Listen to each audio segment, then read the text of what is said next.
Hey everyone, I'm Crystal Jigrup, and this is Empowered by Women. In August of 2021, I launched Book of Bijou, which is a line of chic and innovative jewelry storage. And in January of 2022, we expanded into what you now see as the Empowered by Women platform. I really wanted to create a centralized space where we can really put emphasis on our mission of women empowerment and community over competition. It really truly does fill my cup to be surrounded by so many of you inspiring women, and the energy that you bring to me and our platform on a daily basis is unmatched. You really all do fuel me with so much motivation to continue doing what I'm doing, and for that, I thank you for being a part of our community, for joining me here today, and just for the ongoing support. I really cannot express how grateful I am and how much it means to me. So again, thank you so much. Before we jump into the episode, please be sure to follow or subscribe to us wherever you are listening, whether you're watching on YouTube or you're listening on your favorite podcast platform. And also don't forget to share your favorite episodes with your fellow female founders so that we can continue growing our platform and furthering our mission. All right, let's go ahead and jump into this next interview with another incredible woman in entrepreneurship that I know you guys are going to absolutely love. Today we have the incredible Sarah Rose D'Angelo, who is the founder of the Embodied Coach. She is a business mentor, a keynote speaker, the host of the Embodied Woman Podcast, and a self-proclaimed prosperity queen, which I love and which we'll be diving into today. But I am so excited for this conversation today. So Sarah, first and foremost, thank you so much for joining us today. Thank you for having me. I'm so excited. This was like such a divine timing of me moving out to back to California and making this connection right away. So I'm excited to be here and excited for our conversation. Yes, I love that you're in the Bay Area. I'm so excited to finally meet in person. Whenever that's going to happen, we're going to make it happen. But I know that we're meant to be friends. I feel like I've been diving so much into your podcast and everything that, you put out into the universe, like I resonate with so much. So I'm so excited to dive into it. But why don't you just give us a little bit of background into who you are, what your background is, and how that led you to what you're doing today? Yeah. So take it back to when I was about 19 years old. I got my first job, first real job as a teller at a financial institution. And I had quickly worked my way up the corporate ladder. And what I had found was I had this like deep interest and just deep curiosity about money and finances. And then as I built my way up the corporate ladder, I got to know business, wealth, scarcity. I got to know all these things really well. But I understood the strategy of it and the logistics of it. I didn't really understand the energetics of it. So at about 25 years old, I was starting to hear this whisper that I was like meant for something more than just corporate. I would wake up every single day and I would just question, like, is this what life is really all about? Like, do I have to spend the next 40 plus years of my life sitting in this cubicle, really trying to figure out what my purpose is? And I felt miserable. I felt unfulfilled. I felt unsatisfied. And I couldn't ignore that call that there had to be something more any longer. So on a whim, I decided to quit my job. And I didn't really have a plan of what I was going to do. I just knew that there had to be something. And so my intention was just, I'm going to go travel for a year and then like I'll come back, get this out of my system. At least I can say I tried. At least I can say I did something. And so I did that. And then I stumbled upon the coaching industry, the personal development industry. And that's when I kind of evolved into the embodied coach and now the embodied woman. And really what we stand for is women who live in their power, prosperity, and purpose and are unwilling to settle in their lives and really are willing to ask to have it all. And I'm on a mission to make sure as many women don't settle in their lives and do live in those three main those traits, particularly the prosperity piece, because I feel like it's such a untouched conversation. It's such a new conversation for women around living in prosperity. There's so much that I want to dive into. But yes, I love that you really emphasize, not needing to settle. And you shouldn't want that either. I've always felt the same way. I've always been a very passionate person, and I've always kind of like gone against the grain and wanted things that were seen as, less traditional or Yeah. whatever, because I wanted something different. And there's this quote that you say that I love, and it's fuck normal, I want magic. Yeah. Obsessed with that. That's exactly how I've always felt. So I love everything that you're doing, but let's talk about like the title of everything that you're doing, Embodied Woman, the embodied coach. What, in your words, does it mean to really embody something? Yeah. So when I first, I guess, downloaded the idea of the embodied woman, to me, it really came from this place of you can have the money, you can have the success, you can have those things, but being embodied in them is completely different. And when you are embodied in them, not only do you get to experience the real abundance of your prosperity, of your power, but you also collapse time and become the super magnet for your desires. You really start to become irresistible for them.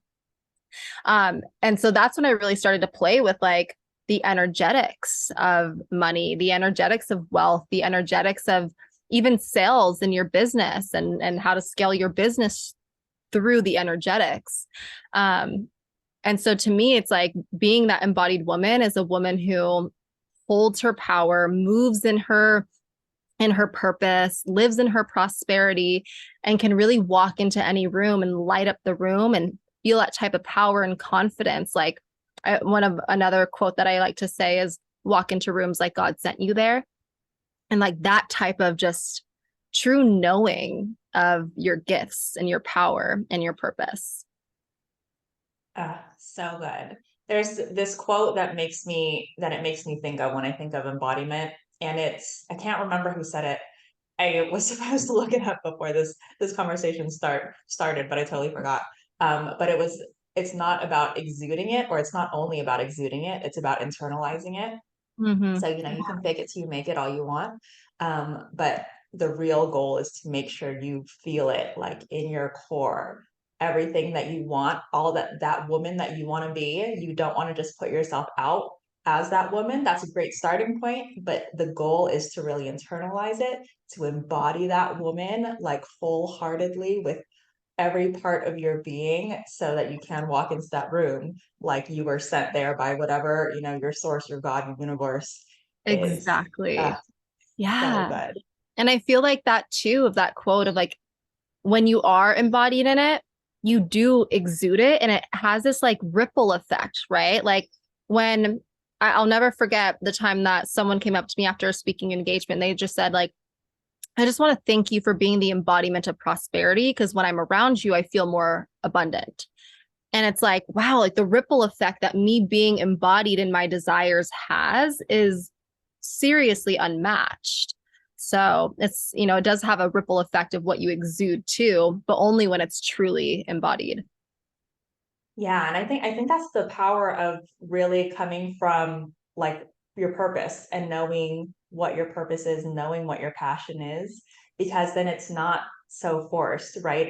It's almost a very natural thing to embody something that you genuinely love, something that you genuinely want to put out into the world, coming from a place of service and having that genuine desire to help other people. That's just Yeah. something that you just feel inside, and it's just very naturally going to come out. And like you said, it's going to start exuding on its own, whether you want it to or not, and have that ripple Exactly. effect. Yeah, exactly.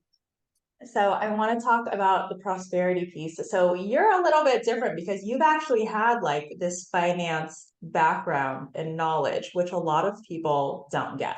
Yeah. So why do you think there is kind of that like stigma or hesitation when it comes to like getting really strong about your finances, or even getting to that point where you do want more and you're comfortable wanting more and you want to be in that place of abundance and without the shame, right? Why do you think there's that stigma there? Well, to be honest, I think that women have been really oppressed in their finances for a really long time. Even just being financially free and like having financial autonomy is such a new conversation and a new thing for women specifically. So I think that the disconnect is really like we've always been taught to live in just enough, or we've always been taught to believe that we can't trust ourselves to hold a lot of wealth. um, just all these stories that we've been taught through our own upbringing, but also like generational, right? Like what your mom, what your grandma, what your great grandma, what they lived, like that still lives inside of you. And so it's like being this chain breaker of lack and scarcity and really deciding and claiming that you get to be a wealthy woman and create this new bloodline of abundance and prosperity. It's just such a new conversation. And also, we've been living in such a realistic world, right? Where it's like, well, this is how you make X amount of money. And now especially with entrepreneurship and a lot of women going into business for themselves, we're seeing that we're really unlimited in the amount of money that we can make. And I know personally, like I think about how much money I'm making right now versus when I was at my corporate job. And even though my corporate job was safe, right, quote unquote, I didn't have the, I guess, ability to really hold the amount that I'm holding now. And I didn't even think it was possible. Like I just did what was realistic, especially for a girl who barely graduated high school, dropped out of college, went to 2 semesters, didn't get a degree, just started working. Like I had all these limitations on what was possible for me. But when I decided to unlearn all of that, I realized that there's a limitless amount of money. And by me stepping into more wealth, by me creating more wealth, both like internally, but also in my bank account, I'm just like creating more opportunity for other women. I'm creating more abundance for other people. I'm doing good with my wealth, which I think is another misconception that a lot of people have of like, if you're wealthy, you're greedy. If you're rich, you're bad, and that's just another story. I'm not saying there's not a lot of people who are doing unimportant or unimpactful things with their wealth, but which is why I think it's so important that we all do become wealthy so we actually can do something good with it. What I was thinking about really recently, I feel like it's been very like prevalent in my life lately, is it's just like a matter of perspective. Like money is important to everyone, Mm-hmm. whether you want to admit it or not. Like we all have to survive. We all need money to survive, and that's just the reality of life. Yep. And you can either be like stuck in that mindset where you're trying to figure out how you can make do with what you have. Like, where are you going to save? Where are you going to pinch your pennies? Like, how much are you going to save every month to be able to accumulate however, whatever your goal is? Or you can flip the script and be like, well, instead of like trying to figure out where I can save, like, where are all these opportunities where I can make more? But Mm-hmm. in the end, we're all wanting the same thing, right? Like, where is our abundance? Like, where is our wealth? How are we Yeah. going to hold on to that money? But instead of like holding on to that money, you can build on it and make more. Yeah. And so I don't know. I think it really is just like a simple like perspective change, but there is so much stigma attached to that mindset of wanting more. Yeah. And it does come off as greedy, like you said, or selfish, but in the end, we all want the same thing. We all want to be able to live comfortably Yeah. and not worry about anything. And I would even go as far as like not just living comfortably, but like allowing yourself to live in overflow. Mhm. Like I feel like we've been really conditioned to just like accept our circumstances in a lot of ways.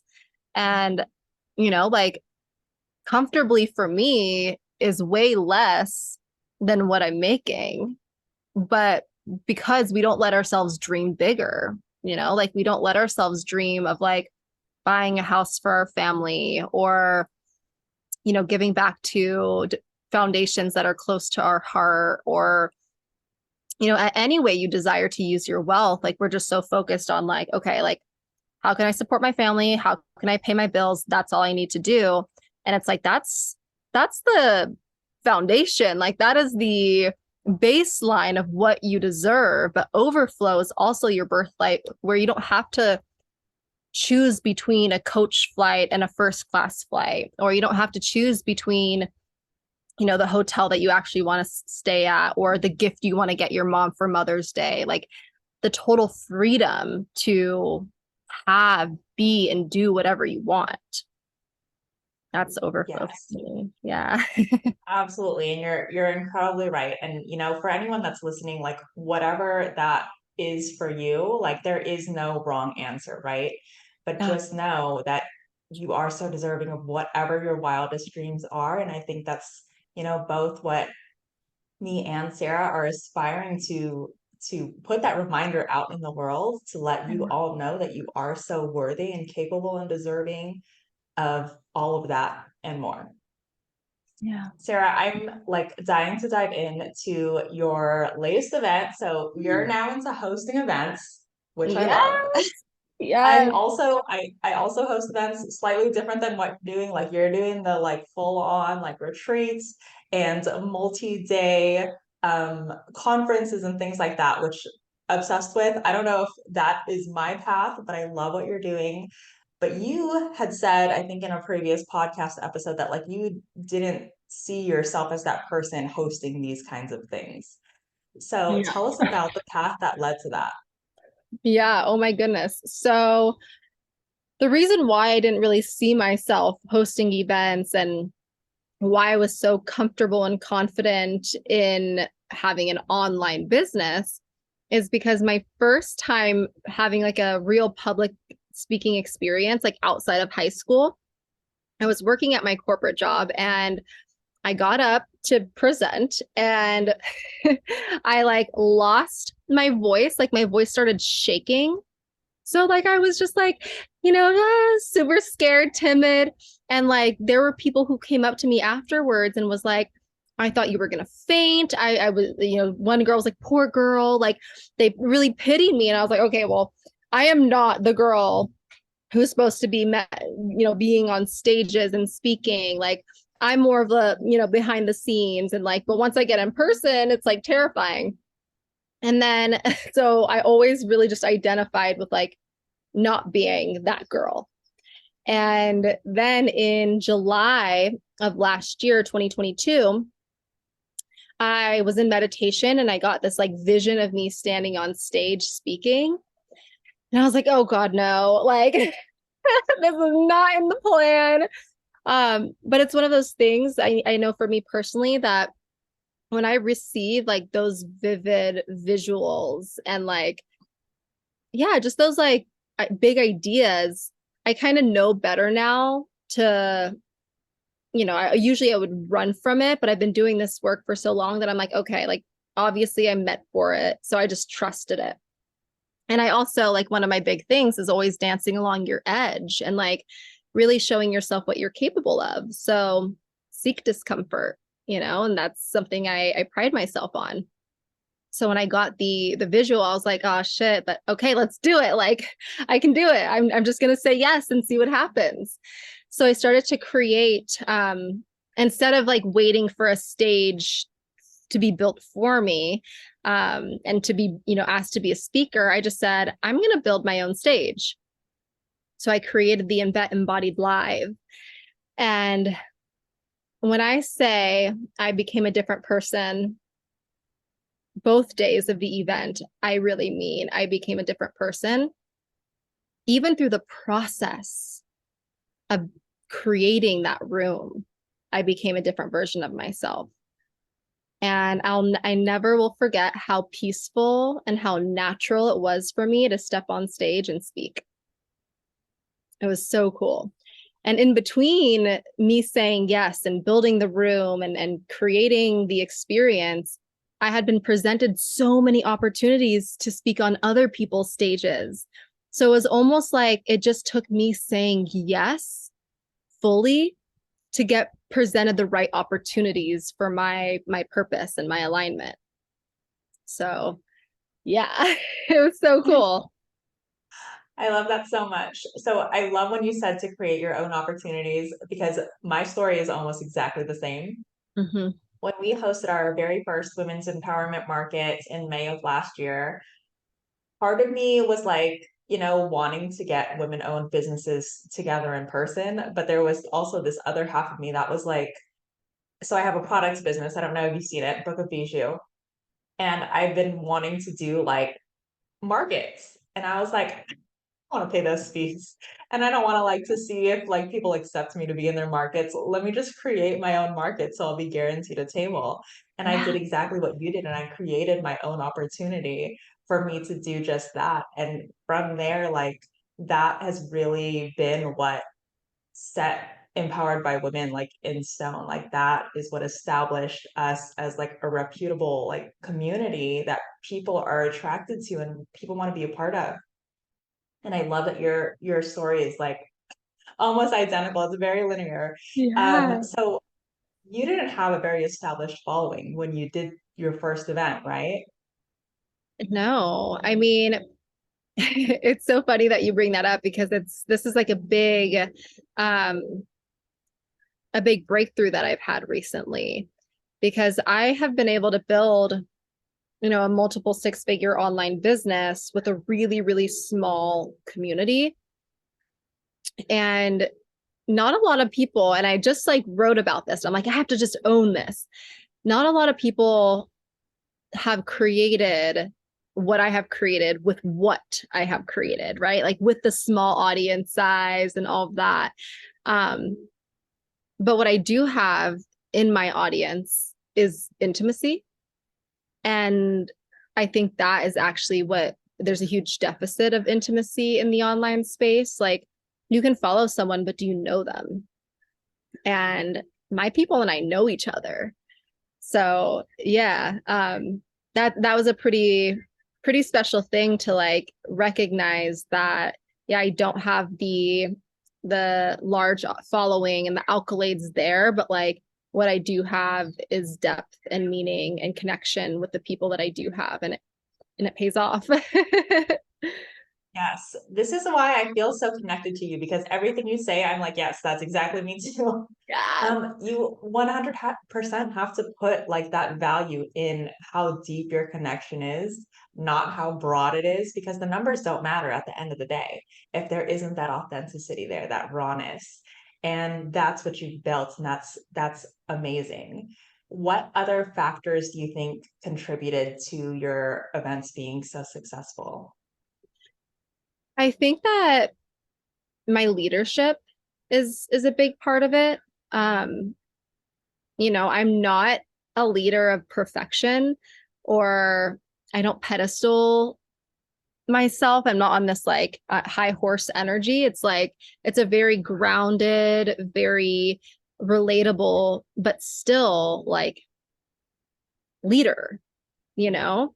And so there's this energy of leadership that I think a lot of women are afraid to step into because of the success or because of the responsibility that it might hold. But I think that a lot of us do crave the leadership, and we are so capable of holding the responsibility. We just got to trust ourselves to do it. um I think that has a big piece of it too. And on to add to that, I think there's a lot of people that do already exhibit those signs of leadership, but they don't recognize that they're in it. And Yeah. they're almost like refusing to hold that title, kind of, what you were saying, they didn't know how to hold it, but they're Yeah. already there. And they're already showing people, just by showing up and by doing something that they love and creating a space for themselves and putting it out in the world and showing people like, hey, I made this, or this is what I'm doing, Yeah. and being very like open about everything that they're passionate about and whatever they're pursuing. Like, they're already starting that path of leadership Yeah. and becoming a role model for all these other women. And this is why I love the small business community so much. I could talk about it all day. Because all of these women have so much power that they're holding on to, and it's just getting to that pivotal moment where it's like, wow, I do have this, and Yeah. I'm ready to let the world see it.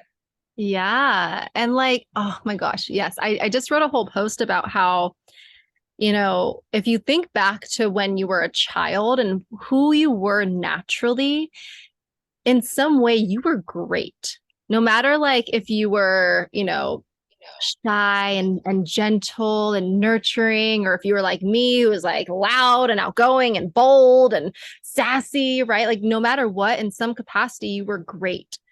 You were so great. And along the way, you forgot that. And you've, you know, accumulated these beliefs and these stories and these identities that don't actually belong to you. And so when you take the time to just like unlearn all those things and connect back to like the truest version of you, which is greatness, which is in some capacity a leader, you can really shine. And then giving yourself permission to shine and not fear or be uncomfortable with the fact that it might make other people uncomfortable. Yeah. Yes, that is so key. I think that's kind of something that I've always like already known since when I was in elementary school. Like it's been hard for me to make a lot of friends just because I have always been very grounded in who I am. Yeah. And you can't please everybody. Yeah. And, you know, when you are genuinely who you are, you know, there are going to be those people that don't really resonate with you, and that's okay. But then when you are who you are, those people that need to be in your life, they will be attracted to you. And that's how you start building your community. So talk to us about like the importance of going to these kinds of events, like in-person events, and the Yeah. ROI on that too. Like, what do they get out of it aside from just everything that's bulleted right on those the marketing images? Totally. Yeah. I mean, it's one of those things that from even just attending them and not just hosting them, it really is something that it's indescribable.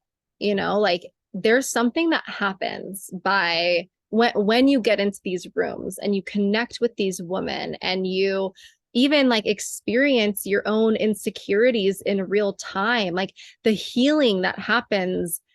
I know I'm speaking to that because again, like it was really scary for me to go to my first networking event or speak on my first stage because it was like all of my ego was just like so loud. It was like, oh my God, who are you to be in this room? You don't belong on this stage. Oh my God, they already know each other. You're in the new girl, you know, like all of these fears that like you don't even realize are still there because you haven't put yourself out there in that type of way. Um, but when you do, it's like you have the opportunity to heal all this stuff that's holding you back in every corner of your life that you might not even realize. You know, there's that element of it. I cannot stress the power of connection and collaboration. You know, like the opportunities that have been presented to me through just getting into the rooms is insane, you know, like one connection leads to another, which leads to another, which leads to another. And it just like amplifies everything. And especially as a business owner, it is so important to like not just I feel like after the pandemic, it's like we all just built these online businesses and there was a lot of great value in that.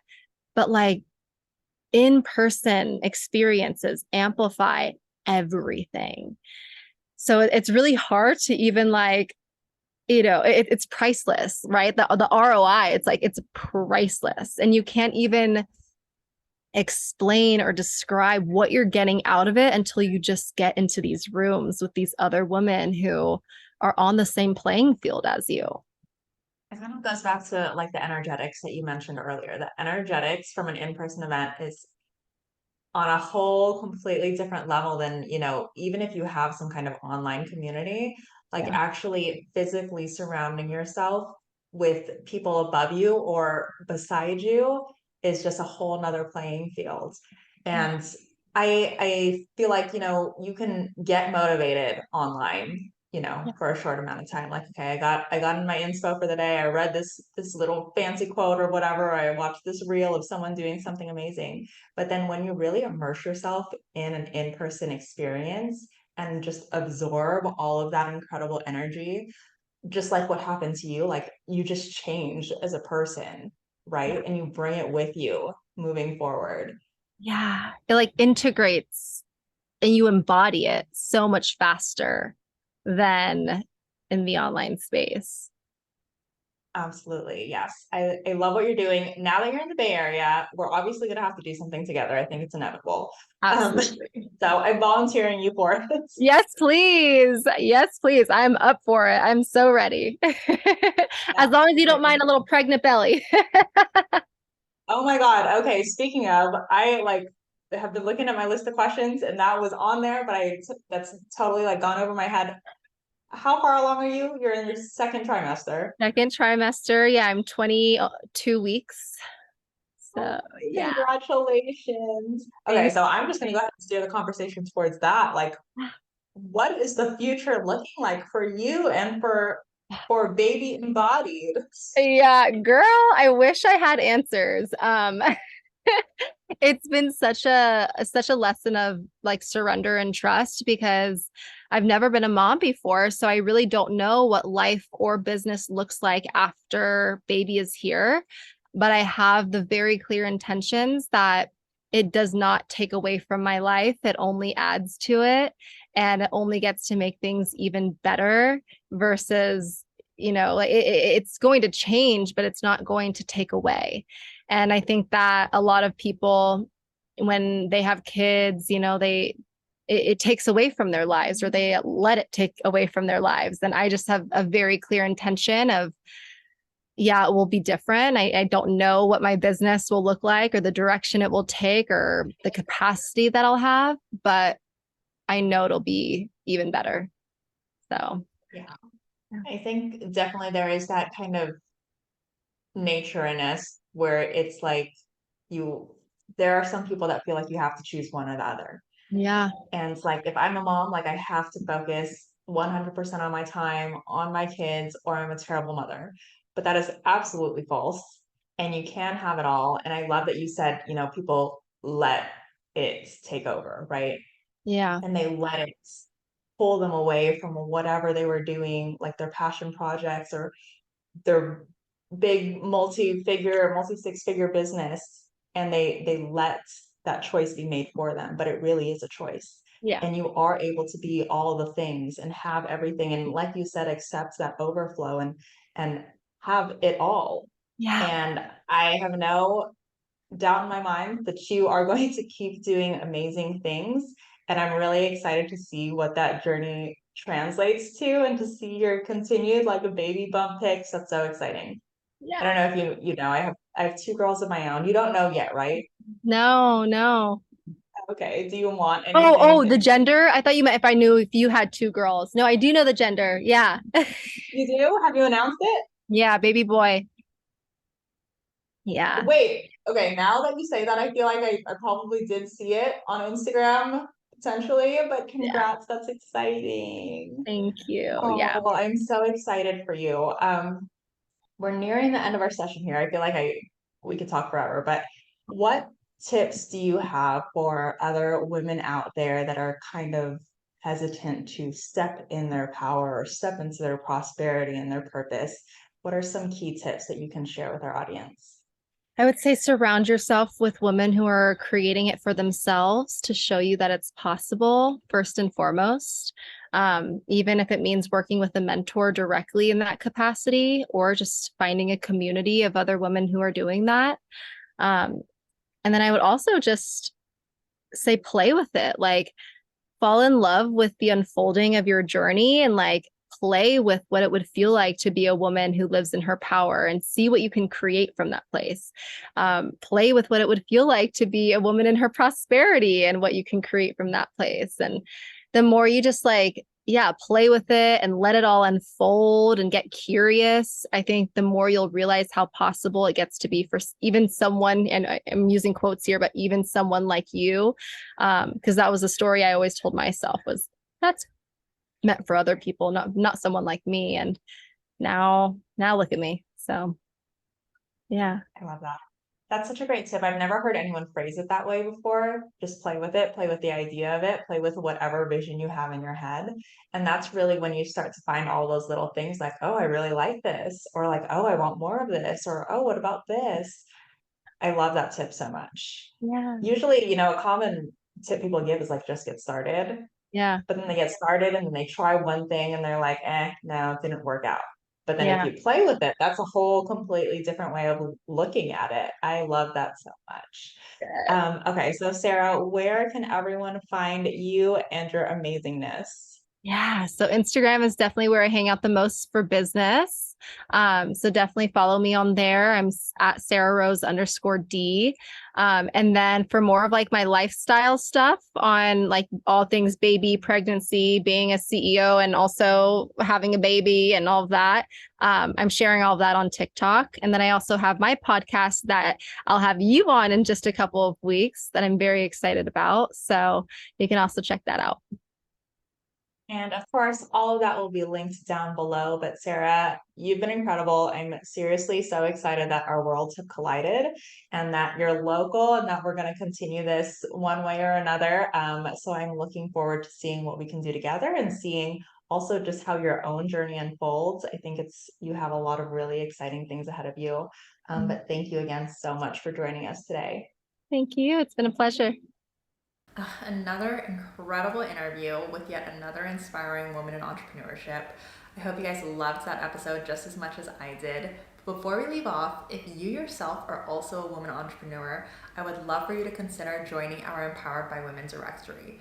We're looking for women-owned product and service-based businesses in the US to help us build the go-to place for our communities to find local women to shop with and connect with, and we'd love for you to be a part of it. All of the details can be found on www.empoweredbywomen.com/apply-directory. Of course, that's going to be linked in the show notes below, and you're also welcome to reach out to me anytime if you have any questions. But other than that, thank you again so much for joining us, and I will see you in the next episode.